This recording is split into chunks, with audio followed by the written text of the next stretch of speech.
నైరుతి రుతుపవనాలు విదర్భ, ఛత్తీస్గఢ్, ఒడిశా, వాయువ్య బంగాళాఖాతం, ఉప హిమాలయన్, పశ్చిమ బెంగాల్, బీహార్లోని కొన్ని ప్రాంతాలకు విస్తరించాయి. రుతుపవనాల ఉత్తర పరిమితి ఇప్పుడు అమరావతి, గోండియా, దుర్గ్, రాంపూర్, మాల్దా, భగల్పూర్, రాక్సాల్ గుండా కొనసాగుతోంది.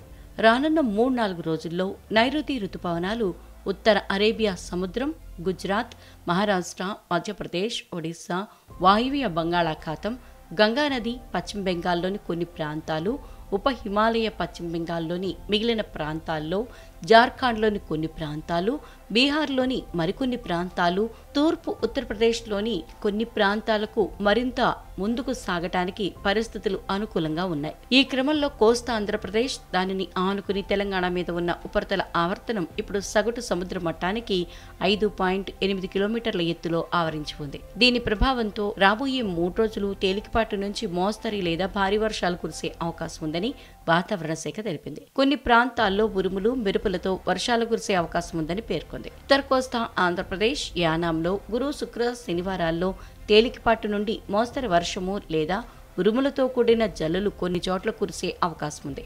గంటకు 40 నుంచి 50 కిలోమీటర్ల వేగంతో ఈదురుగాలులు వీచే అవకాశం ఉంది. అలాగే ఈ 3 రోజులు దక్షిణ కోస్తా ఆంధ్రప్రదేశ్, రాయలసీమల్లో కూడా ఓ మోస్తరు భారీ వర్షాలు, ఉరుములు, మెరుపులతో కూడిన వర్షాలు కురుస్తాయని తెలిపింది. గంటకు 50 కిలోమీటర్ల వేగంతో ఈదురుగాలులు కూడా వీస్తాయని వెల్లడించింది.